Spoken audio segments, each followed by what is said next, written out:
"I'd go anywhere for a 37, says the man with the flask of tea. The group edges towards the end of the platform where a debate breaks out. "It's set for platform 3, says a bald man in a denim jacket and a red shirt with a Virgin Trains logo. As might be expected, many rail company employees have an interest in trains.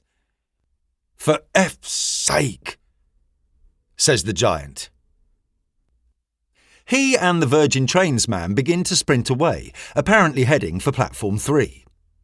The tiny elderly man wearing 2 anoraks, the man with the flask of tea, and I watch them depart. They are uncertain whether the 37s will go to platform 3. As I do not feel like racing around Crewe Station on a chilly, overcast day in the northwest of England, I decide to stick with their camp. Their opinion, however, changes as the 37s draw near. They look nervously at one another. "Shall we?" asks the man with the tea. "Yes, yes," double anorak nods. They scurry off, clutching cameras that would otherwise swing wildly from their necks. I follow my new companions. Regular passengers look on with bewilderment. We must make quite a spectacle. We arrive moments after the 37s have come to a halt.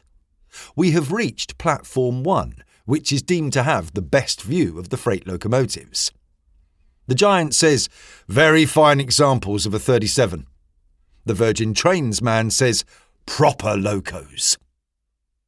The man wearing 2 anoraks, panting from his run, says, "Locos, 1960s, English Electric, Type 3, Class 37, over 50 years old." They snap away. The man with the flask of tea says he takes 200 shots a day, but will edit them to 60. Many of these will be posted online. We admire the 3 locomotives, solidly built with navy blue bodies and bulbous mustard yellow noses. Direct Rail Services is written on their sides. They are unlike any I can remember seeing on British railways, more like something you might expect to see crossing the American West, though I have never, admittedly, previously kept an eye out for Class 37 freight locos at Crewe Station. I ask the group if they have spotted them before. "Oh, many times. They're old friends," says the Virgin Trains employee, not lifting his gaze from the locos. I ask what they like most about trains. "The smell of diesel, the sight of steam," says the giant. The man with 2 anoraks looks far away for a moment, as though recalling a long-lost love or a happy moment from his youth. Perhaps he is. After a while, he says, "I just like travel and trains. Always have done." The Virgin Trains employee cuts in, "Why do we like trains? Why do we like them?"